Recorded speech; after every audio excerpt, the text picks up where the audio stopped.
Bom dia a todos, um feliz sábado. Meu nome é Cristiano, eu sou membro da igreja de Vila São José, mas aqui eu considero como a minha segunda casa. Essa é a igreja que sempre que venho com a minha família sou muito bem recebido. Aqui fiz muitas amizades e agradeço ao Silvonei pela oportunidade de estar aqui essa manhã.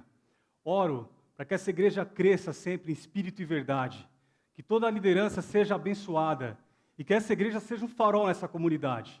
Que vocês possam alcançar toda essa região, que principalmente todos que entrarem aqui sintam o poder de Deus verdadeiramente em suas vidas. Vamos orar? Querido e amado Pai, agradecemos a Ti, Senhor, por esse santo sábado. Agradeço a Ti pela oportunidade de estar falando em Seu santo nome. Por favor, Senhor, o Senhor me use nesse momento. Que o Senhor possa considerar esse ser pecador nesse momento, Pai. Que o Espírito Santo venha falar por meio de mim. E que cada um que está presente aqui nessa manhã, Senhor, que seja extremamente abençoado. Peço para aqueles também que estão em casa ou que verão essa mensagem daqui a um tempo, Senhor. É o que te peço e agradeço. Por Cristo Jesus. Amém, Senhor. Bem, queridos, qual é a nossa missão? Qual é a minha missão? Qual é a sua missão? Existe um jargão popular que diz que quando morremos é porque nossa missão acabou. De fato, esse jargão tem lá seu fundo de verdade. Só que mais ou menos uns 4 meses atrás, mesmo depois de falar tanto sobre esse tema, eu li um trecho da lição da escola sabatina, onde tinha uma frase do ilustre Steve Jobs, que dizia o seguinte: a morte é a melhor invenção da vida, porque ela nos obriga a alcançar o melhor que podemos aqui. Em outras palavras, visto que o nosso tempo é tão limitado, enquanto temos tempo, devemos tentar ser tão bem-sucedidos quanto o possível. No entanto, amados, Steve acho que cometeu um equívoco, porque ali ele entendia que sim, nós temos uma vida curta, a morte é inevitável. Porém, ele entendeu que por essa vida ser curta e inevitável a morte, ele precisava alcançar o sucesso. O sucesso ele precisava ser alcançado e de fato ele conseguiu. Jobs foi um homem incrível, ele foi um homem visionário que revolucionou a tecnologia. Certamente seu nome será lembrado por toda a história dessa terra. Porém, queridos, ele não se atentou para que as raízes que ele estava criando, que eram raízes efêmeras, raízes passageiras, raízes que não eram por toda a eternidade. Comparado às suas invenções, há milhões de anos, ou a talvez a eternidade, infelizmente essas invenções não servem de nada. Virão novas tecnologias, virão outros homens sábios. E certamente Jobs ficará na história, mas talvez não como um grande nome. E aí nós começamos a entender a questão das marcas. Jobs deixou a sua marca. Ele conseguiu alcançar talvez aquilo que ele almejava. Nós temos o maior exemplo do que deve ser uma marca nessa terra. Temos o exemplo de Jesus Cristo, aquele que morreu na cruz para nos salvar. Jesus esteve aqui nessa terra. Ele andou entre os seus. Ele sofreu tentações, ele sofreu as nossas dores. E ele venceu, queridos. Durante a sua vida, ele deixou testemunhos incríveis. E também após a sua morte, nós também podemos vivenciar os testemunhos de Jesus. Os testemunhos que Cristo deixou têm transformado vidas até hoje, amados. Há mais de 2000 anos, esses testemunhos têm transformado vidas. Então nós podemos compreender que mesmo após a nossa morte, o nosso testemunho pode fazer diferença na vida das pessoas. Por mais que nós não possamos reescrever a nossa história após a morte, pessoas podem ser tocadas por meio do nosso testemunho. E se nosso testemunho pode fazer diferença após a morte, imagine durante as nossas vidas. Precisamos estar atentos a isso, queridos. Nosso testemunho fala muito alto.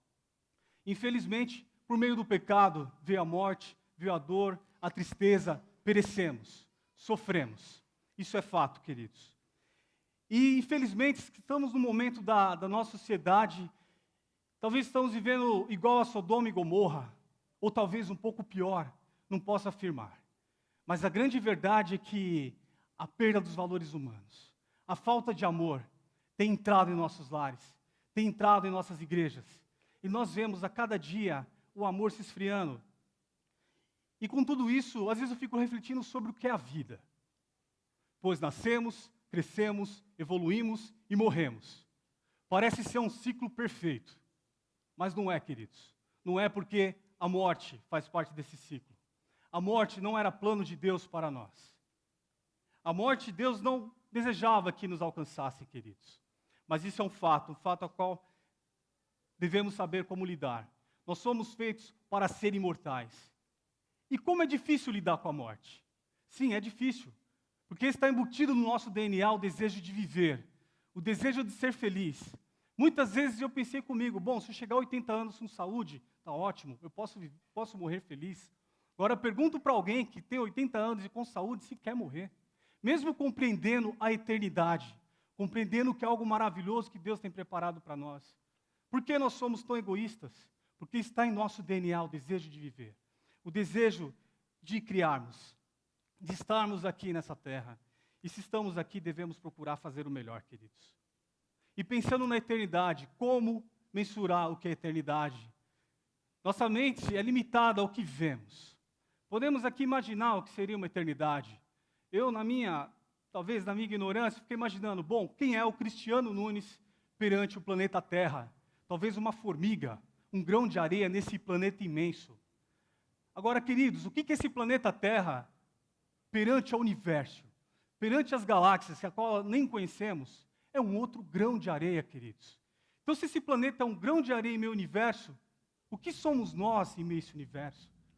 Talvez aí conseguimos perceber um pouco o que talvez seja eternidade. O quão poderemos explorar essa eternidade, amados?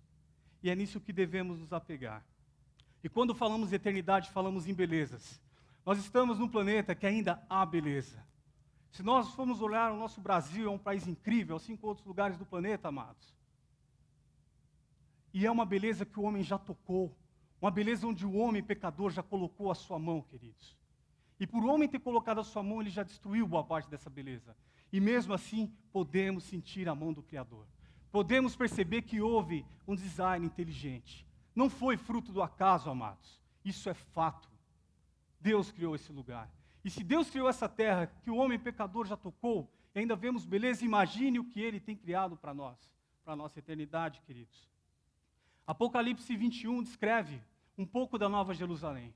O que será a Nova Jerusalém? A cidade adornada de ouro, de pedras preciosas, algo incrível. Eu quero estar lá. Espero que vocês também tenham esse desejo.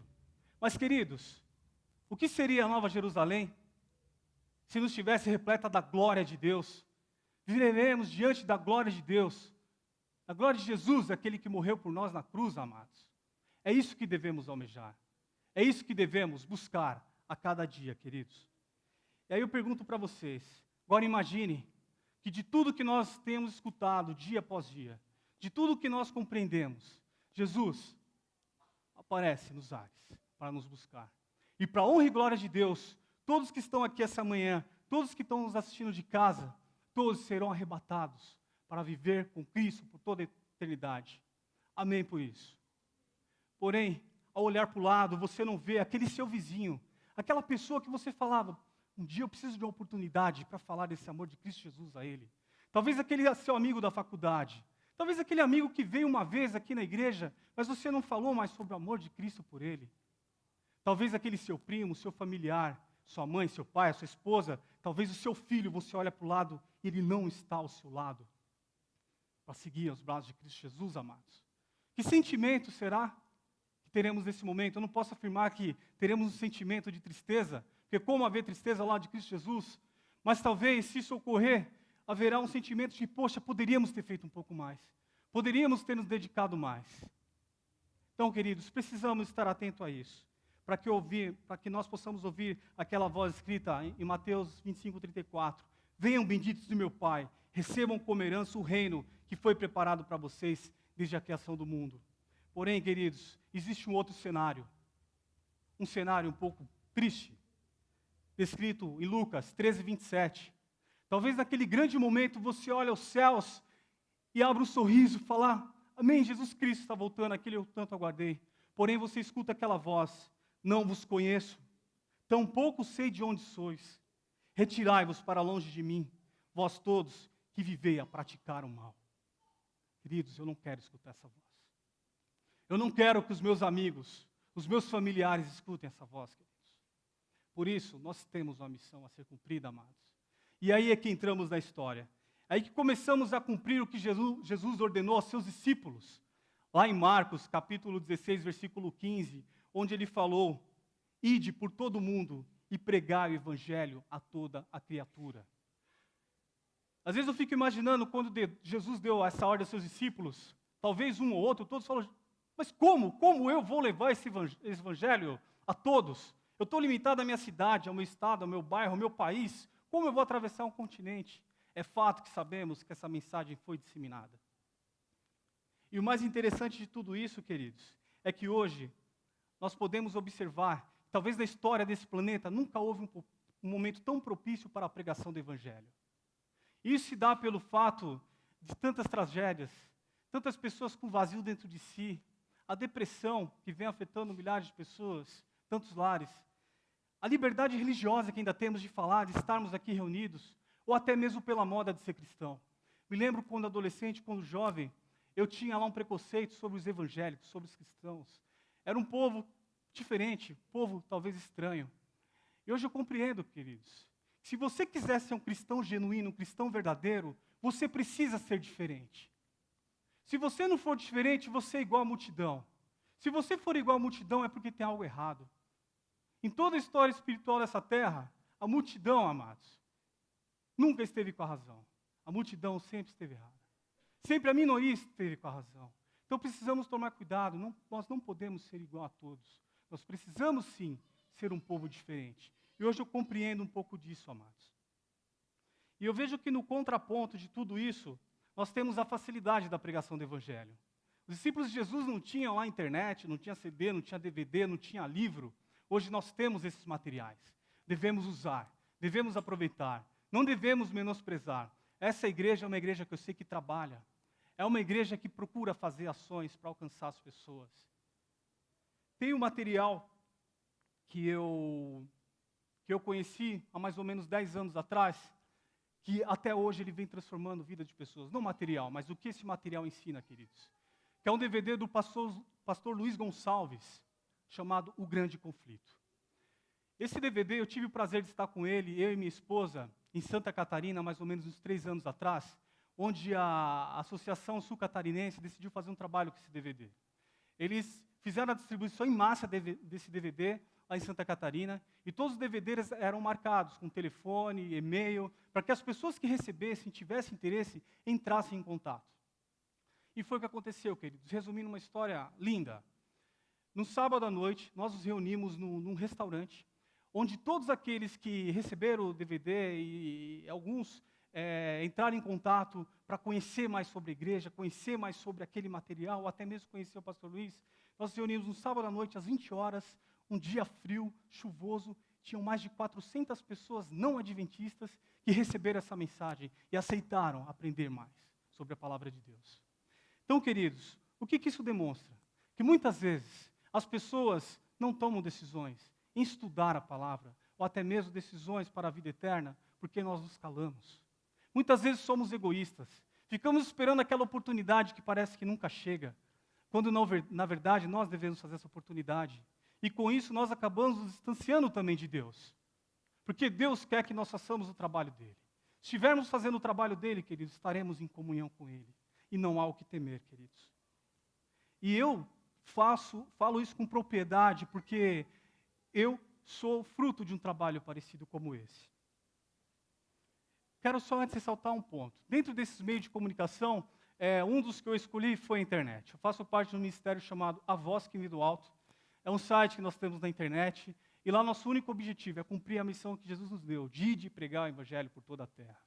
Nesse site nós temos algumas estações musicais, lá tem músicas do nosso meio, tem o Inário Adventista Completo, Coletânea JA, estudos bíblicos, enfim, são várias estações, estação instrumental, uma estação só para crianças.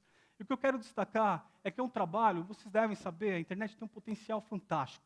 Nós temos acesso a mais de centenas de países. Eu só vou destacar um testemunho de uma pessoa que me marcou muito. Um jovem nos mandou um e-mail agradecendo por esse trabalho. Segundo ele estava à noite em casa e ali ele começou a navegar na internet, que é no nosso site. E ali ele viu uma estação chamada Estudo Bíblico. Lá ele clicou nessa estação e falou que começou a escutar. É o Estudo Bíblico, o Grande Conflito, do pastor Luiz. Segundo ele, quando ele percebeu, o dia já estava amanhecendo. Ele falou, preciso ir trabalhar. E ali ele tomou um banho, se arrumou e foi para o trabalho. Ele falou que esse dia ele não sentiu cansaço. Ficou ansioso por chegar em casa e continuar os estudos. Foi o que ele fez. E nesse e-mail que ele nos mandou, ele falou que ali ele estava se comprometendo em levar aquele estudo a um grupo de estudos da Bíblia que ele tinha. Ele era uma pessoa relacionada à Igreja Batista, queridos. Então, as ferramentas estão à disposição para nós trabalharmos. Nós precisamos apenas tomar a decisão de querer utilizá-las. E como eu disse, eu sou fruto de um trabalho como esse. Alguém semeou um dia, essa semente veio até mim. Precisamos semear, queridos. Precisamos lançar a palavra. E há mais ou menos 10 anos atrás, eu fui católico de berço, nasci na Igreja Católica, segui todos os ritos da Igreja Católica, meus pais me incentivavam, então lá eu fiz a catequese, a crisma, a perseverança, fui muito envolvido com a Igreja Católica durante 25 anos. É verdade que, num certo ponto desse meu tempo na Igreja Católica, eu deixei de ser um católico praticante. Até que eu conheci uma ex-namorada que ela trabalhava no padre Marcelo Rossi, trabalhava com ele no terço bizantino. E lá ela já trabalhava há mais de 5 anos. Foi quando eu a conheci, começamos a namorar, e ali eu voltei a ser um católico praticante. Voltei a ir às missas. Gostei, me sentia muito feliz. Só que na minha ignorância, algumas vezes eu a questionava, eu falava, poxa vida, amor, acho que falta falar um pouco mais sobre a palavra de Deus, acho que é muito pontual aqui. Tem a liturgia, mas eu acho que falta algo mais. Eu, na minha ignorância, questionava ela disso. Eu falava, não, é assim mesmo, a Bíblia a gente tem que estudar em casa. Só que eu não me sentia desafiado a isso. Não tinha nada que me chamasse a atenção para isso. E assim seguiu o nosso namoro mais ou menos 1 ano e meio. Até que essa minha ex-namorada, ela foi convidada a ter um estudo bíblico. E aí começou a mudar a história. Eu não vou contar essa história. Eu vou chamar essa minha ex-namorada, que eu convidei para estar aqui. Que hoje ela é mais que a minha ex-namorada, ela é minha esposa, a mãe da minha filha, a qual eu amo tanto. Amor, por favor. Ela vai contar um pouquinho como foi essa trajetória dela junto ao padre Marcelo Rossi, o tempo que ela trabalhou com ele, e o que a motivou a aceitar esse estudo bíblico. Microfone, por favor. Obrigado. Feliz sábado a todos. É uma alegria muito grande estar aqui, saber que depois de tantas provações e lutas, eu e meu marido estamos aqui, com a nossa filha, testemunhando do que ele fez na nossa vida.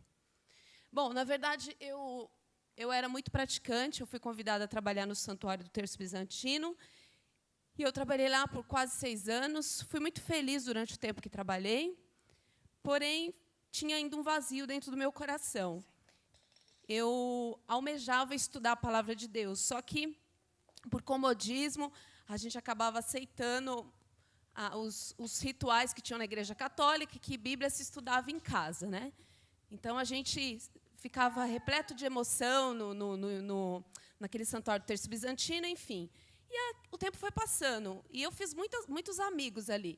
Eu era voluntária, eu não recebia para nada ali, eu era uma voluntária, e comigo trabalhava mais 500 pessoas.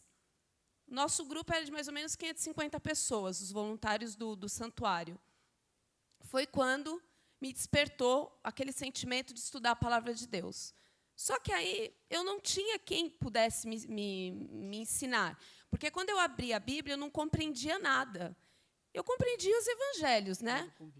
Mas aí, quando eu fui convidado por uma pessoa que não era católica, praticante, um dia ela me viu e sentiu a necessidade de me convidar. E ela também não era adventista, ela era simplesmente simpatizante da igreja. Foi quando eu aceitei o convite, sem ninguém saber da igreja que eu era, porque ninguém podia saber, senão eu poderia ser excomungada. Porque existe muito preconceito contra os evangélicos. Então, eu acabava estudando a Bíblia escondida. Então, o que eu fazia? Na época, eu trabalhava na Berrine, eu ia lá para o Capão Redondo para estudar a Bíblia, toda sexta-feira. O estudo começava às 8h e terminava mais ou menos 11h. Só que aquilo ali foi enchendo meu coração de alegria. Só que, em um determinado momento, falou de uma parte que eu não gostei muito, que falava sobre o meu líder espiritual, que era o Papa João Paulo II. E, nesse momento, eu fiquei muito aborrecida, queria parar o estudo, mas aí, naquele momento, o Espírito Santo foi falando ao meu coração e falou, você não pode parar. E aí eu continuei, e aí um dia me deu vontade de ir na igreja adventista, fui até uma igreja adventista próximo da minha casa, E aí, eu estava na escola sabatina, gostando muito do estudo, e aí viram que eu não era daquela igreja, perguntaram de onde eu era. E eu falei, não, eu sou católica, eu estou aqui simplesmente para aprender o que vocês fazem em prol da sociedade. Eu estava lá como curiosa. E aí aquela pessoa me disse que o pastor Luiz estaria lá em 15 dias, que era exatamente o DVD que eu estava assistindo. E aí eu pude comprovar que o Espírito Santo estava conduzindo a minha vida naquele momento. Eu vou pedir para o meu marido concluir, porque a neném está um pouco enjoadinha aqui. Bom, amados, desculpa, mas é importante que vocês a conheçam. Enfim, mais ou menos o que a Maria, como muitos conhecem na internet, ela teve uma vida dedicada à Igreja Católica, ela era uma católica fiel, praticante de fato. Eu comecei a viver isso com ela. E quando ela começou a ter esses estudos bíblicos, o que mais me chama a atenção, queridos, que é o que acho que nós precisamos realmente nos atentar, é que ela foi convidada por uma pessoa que não era adventista, a ter um estudo bíblico. Ela não sabia se o estudo bíblico era adventista, se era da Assembleia de Deus, enfim, se era um estudo católico, não. Ela aceitou estudar a palavra de Deus, por um convite que foi feito. Então, o que eu quero destacar, se nós não falarmos, as pedras clamarão. Nós precisamos falar desse amor. Tem pessoas sedentas que querem escutar. Isso está descrito em Lucas 19:40, queridos. Precisamos incentivar as pessoas a estudar a palavra de Deus. E o que eu quero destacar aqui é que a Maria, ela não tomou a decisão de trocar a Igreja Católica pela Igreja Adventista, não. Ela tomou a decisão de seguir a vontade do Senhor. Ela tomou a decisão de estudar a Bíblia. E ela começou a descobrir verdades que transformou a vida dela, amados. E aí começa um pouco da minha história. Nós já namorávamos há mais ou menos 1 ano e meio. Eu era um católico não praticante, decidi voltar para a igreja. Na hora que eu voltei a ser praticante, ela vira para mim e fala, olha, não é nada disso. Você precisa entender que algumas coisas assim não são exatamente como nós entendíamos. Eu falei, não, calma aí, eu vou resumir a história. A história é bem longa. Eu falei para ela, olha, eu não vou tomar nenhuma decisão por você. Se realmente o que você está me falando for verdade, então a partir de hoje eu vou orar a Deus na minha ignorância. Minha mãe desde pequena ensinou, ore a Deus, peça para que Ele te mostre o que você deve fazer. E ali foi o que eu comecei a fazer, orar a Deus, conversar com Ele para que Ele mostrasse que decisão tomar. Queridos, sabia que existia toda uma igreja orando por mim. Passaram-se 2 anos após o batismo da Cida. Nesse meio tempo ela terminou o relacionamento comigo, porque ela entendia que era um jugo desigual, e ela estava certa. A forma como aconteceu não foi legal, sofri muito. Me desesperei. Fiquei atrás dela ali uns 2, 3 meses chorando para ela voltar, e até que eu desisti, falei, bom, não tem mais jeito, vou tocar a vida. Graças a Deus, uns 2 meses depois que eu desisti, ela voltou, e falando que teria a paciência necessária para que realmente eu compreendesse que a decisão que ela tomou foi uma decisão por amor a Deus, não um amor a uma placa de igreja, queridos. E ali foi quando, após 2 anos, eu aceitei estudar a Bíblia. Eu aceitei um estudo bíblico. E durante esse estudo bíblico, a venda caiu dos meus olhos. Eu comecei a entender algumas coisas que até então, para mim, eram obscuras.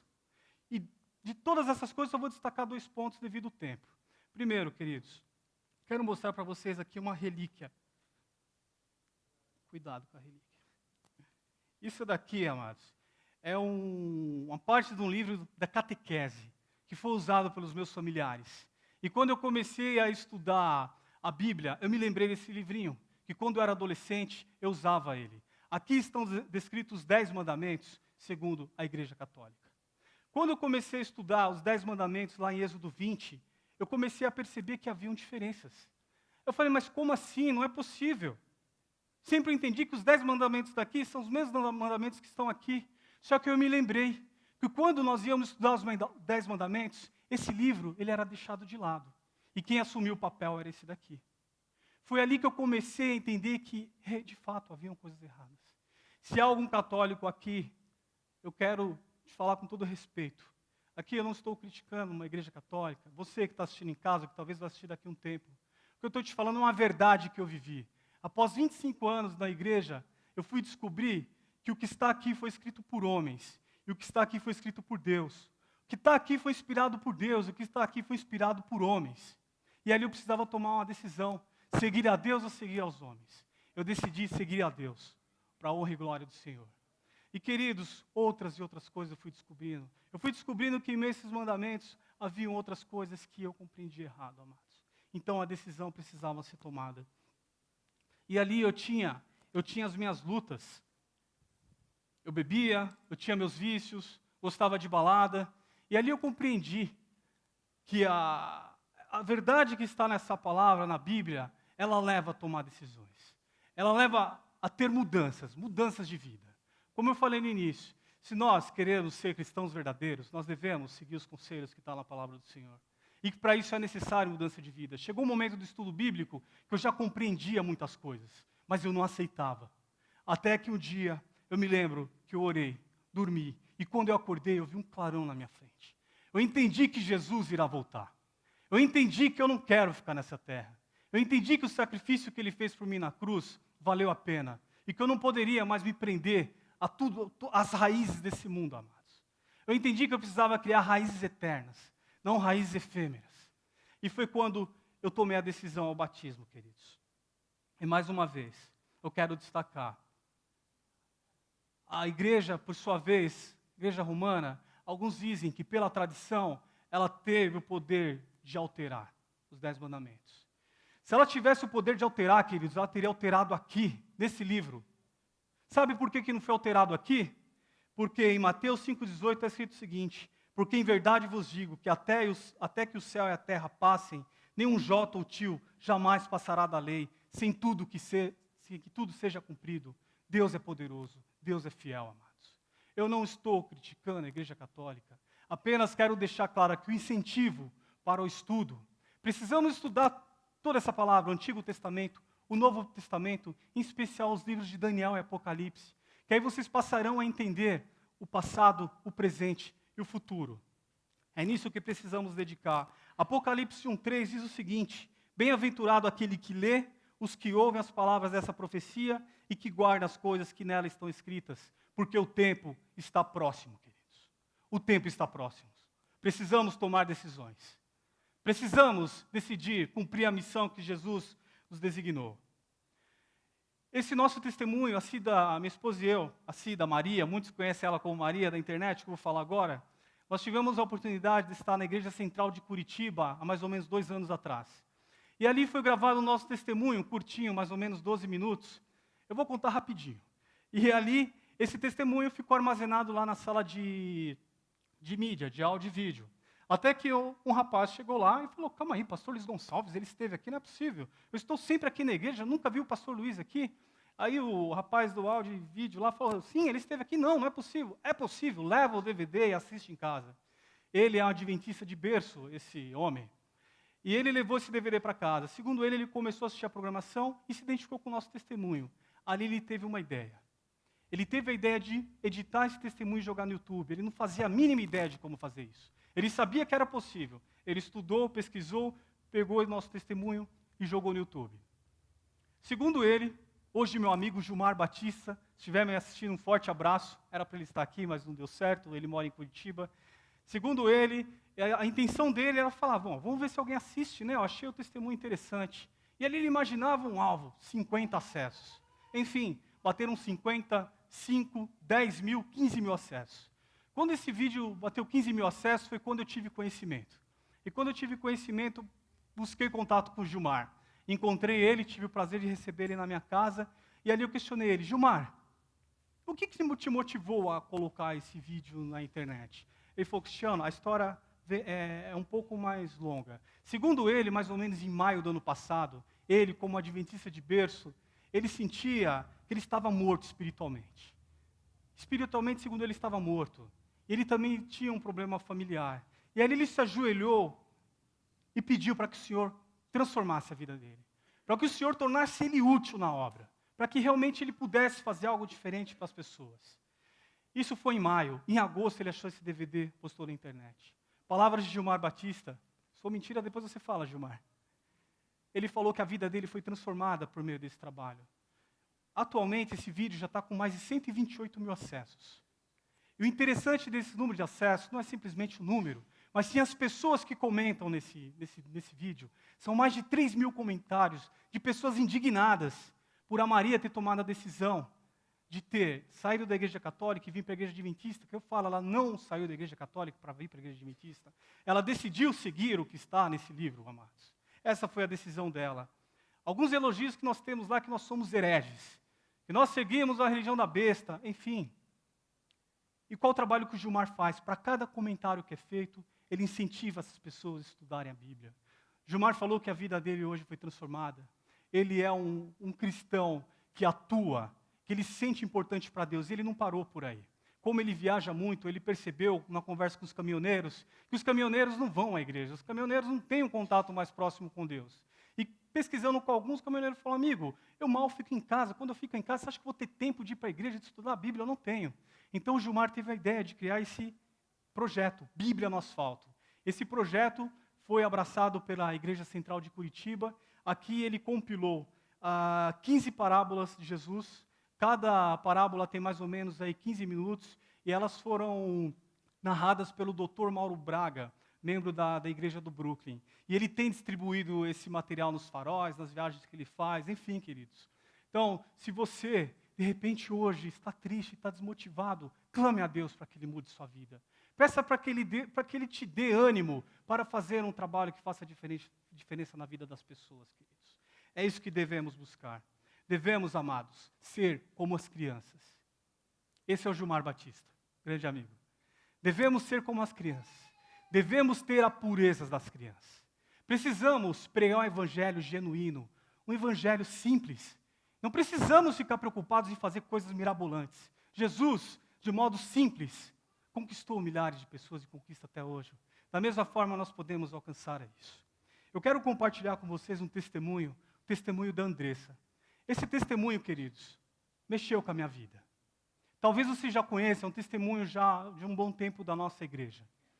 Eu quero que vocês observem, quem já conhece, eu tenho certeza que você terá uma nova lição por meio desse vídeo. Se você não conhece, é mais um motivo para você prestar atenção em cada ato da Andressa, como ela organizou sua vida para pregar o Evangelho.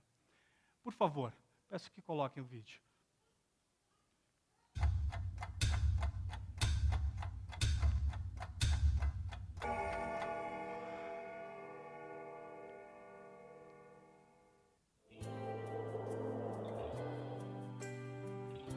E aos domingos é a rádio e eu começo com a meditação. Tem o tempinho das crianças, onde eu conto historinhas infantis. Depois vem os brindes e assim é o programa de todos os domingos. Segunda-feira de manhã eu estudo e à tarde a gente faz bastante trabalho missionário.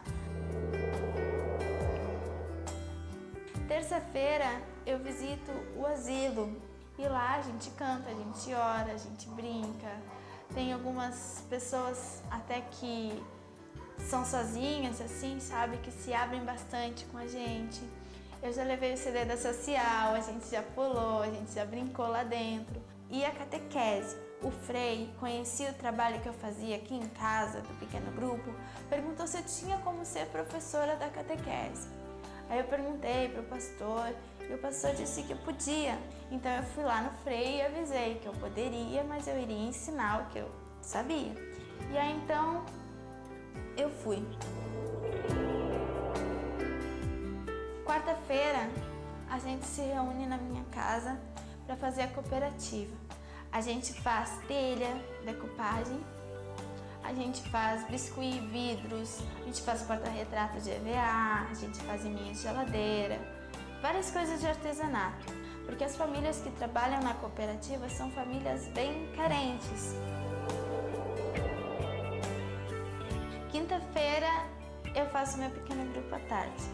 À noite, quinta-feira, a gente sai fazer algumas serenatas na casa de alguns irmãos da igreja.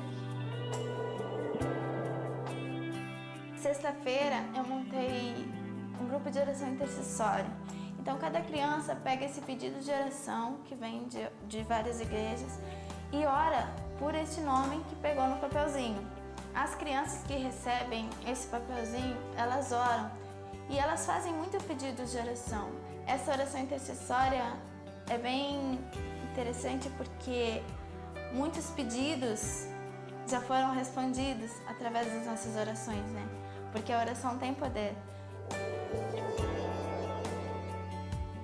Aos sábados, eu me acordo um pouquinho mais cedo e convido algumas crianças para irem à igreja. Essa é minha semana, né? É uma agenda de dar inveja em gente grande. Com 13 anos, Andressa parece ter feito muito mais que pessoas com vários anos de experiência. Eu aprendia várias coisas diferentes do que os adventistas ensinavam. Até que veio o primeiro contato com a igreja, a avó de Andressa e um pequeno grupo. A minha avó me convidava e vinha aquela vontade de ir, sabe? Mãe, deixa eu ir. E a mãe dizia, não, Andressa, não é bom. E minha mãe nunca deixava eu ir. Deixa eu ir só para agradar a avó, eu te prometo que eu vou só para agradar a avó. E a mãe disse, então vai. E eu fui. E lá no pequeno grupo da minha avó, eles estavam pregando a Bíblia. Eu fui aprendendo coisas novas, coisas que eu não tinha aprendido ainda. O líder do pequeno grupo, Valdemar, se transformou num exemplo e inspirou uma grande missão. Eu senti um amor muito grande dentro do meu coração de que tudo que o seu Valdemar estava falando, eu também poderia falar. Eu também seria capaz de contar aos meus amigos histórias da Bíblia que eu conhecia. Ele disse para minha mãe, eu me decidi em montar um pequeno grupo. E então ela disse que sim. E eu disse, mas mãe, para mim poder montar meu pequeno grupo, eu preciso me batizar.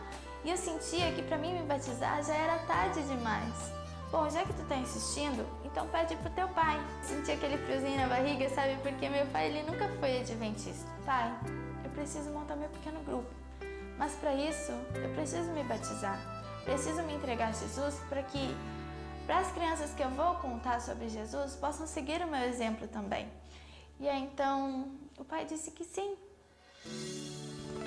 Não demorou nada para enfim colocar os planos em prática.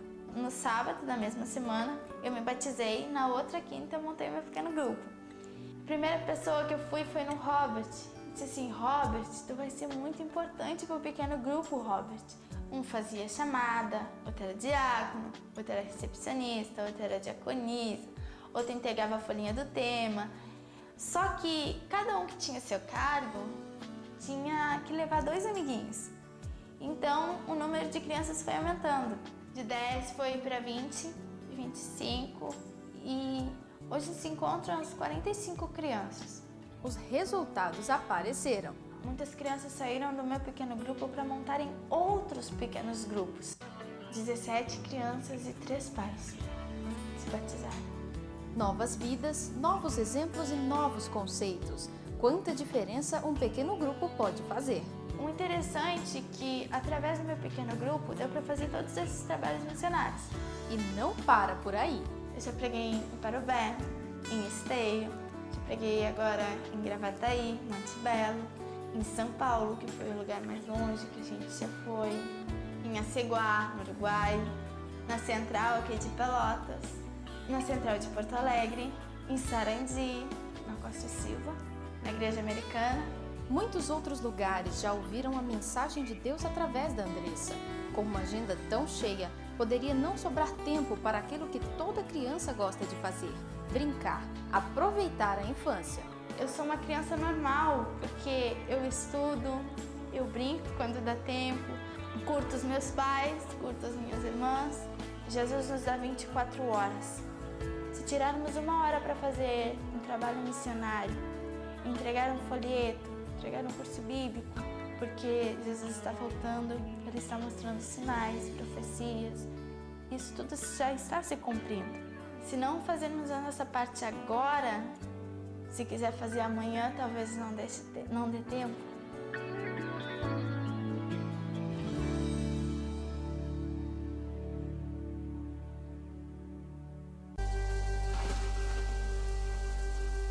Tempo. 22 de março de 2008, 7h15, sábado, Pelotas, Rio Grande do Sul, final da Semana Santa. Enquanto Andressa se dirigia para pregar na sua igreja, o carro onde estava chocou-se contra um caminhão. Nessa tragédia automobilística morreram 4 mulheres. Inclusive Andressa, com 14 anos.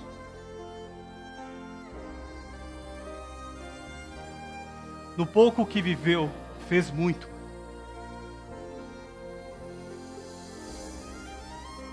Levou mais de 100 pessoas ao batismo e inúmeras outras influenciadas pelo seu exemplo. Fez tudo o que podia enquanto pôde. E você, e eu, o que temos feito, amados? Se não fizermos essa parte agora, se quisermos deixar para amanhã, talvez não dê mais tempo, queridos. Andressa disse, Deus nos deu 24 horas. Por que não separarmos 1 hora de comunhão com o Senhor para levar essa mensagem ao próximo, de organizarmos nossas vidas, queridos? Está aqui um exemplo genuíno do que é pregar o Evangelho de forma simples e objetiva. É isso que precisamos buscar, amados. Não devemos nos preocupar com a nossa salvação, e sim com a salvação do próximo. Se você estiver se preocupando com o próximo, automaticamente você conseguirá a sua salvação, pois você está fazendo a vontade de Deus. Eu aprendi com pouco tempo na igreja, de que nós precisamos, não podemos ser somente sentar aí e ficar escutando a mensagem, senão seremos obesos espirituais. Podemos chegar ao ponto que seremos tão obesos que se Jesus voltar não vai conseguir nos levar de tão pesado que nós estamos. Precisamos nos envolver, precisamos trabalhar. Nós somos como uma semente, se jogarmos uma semente no solo, se não adubarmos, se não regá-la, pode ser que ela nasça, mas certamente morrerá. Nossa fé também é assim, queridos. Precisamos adubá-la a cada dia. Precisamos regá-la para que ela cresça, para que ela floresça, para que ela dê frutos e raízes para a vida eterna, queridos. Se você nessa manhã sente que pode fazer um pouco mais, se você nessa manhã talvez está desanimado, ou se você nessa manhã entende que precisa estudar mais sobre a palavra de Deus, e que me escuta agora, ou talvez vai me escutar daqui a um tempo, eu clamo a você nesse momento, que se você aceitou essa mensagem, que você entendeu qual é a nossa missão, que você nesse momento possa se levantar, e que juntos possamos orar, aquele Deus Criador, Redentor que fez o céu, o mar e a fonte de todas as águas, está pronto a nos receber de braços abertos. Vamos orar a Ele, para que Ele realmente venha nos converter a cada dia, e que nossas vidas sejam transformadas, assim como foi transformada a vida da Andressa. Santo Eterno Pai, agradecemos a Ti, Senhor, por mais essa oportunidade que o Senhor nos dá de escutar a Sua voz, Senhor. Que nós possamos seguir o exemplo do Seu Filho amado Jesus Cristo. Que nós possamos seguir o exemplo da Andressa, ó Pai. Que uma jovem, uma criança, sem nenhum tipo, Senhor, de interesse pessoal, dedicou a sua vida a Ti, Senhor. Ela dedicou o seu tempo ao Senhor, ela administrou o tempo para que outras pessoas pudessem conhecer a Sua mensagem, ó Pai. Que o Senhor também nos ajude a administrar o nosso tempo. Que nós possamos entender que as coisas desse mundo são efêmeras, Senhor. Que precisamos buscar as coisas do alto, para que assim possamos estar cada dia mais perto de Ti, ó Pai. E que ao Senhor voltar nas nuvens, nós possamos escutar a Sua voz. Vinde, bendito de meus pais. Vinde, benditos meu Pai. Venham comigo, porque a terra que eu preparei está pronta para que vocês habitem. É o que te pedimos e agradecemos nessa manhã, ó Pai. Por nome do Seu Filho amado Jesus Cristo. Amém, Senhor. Amém.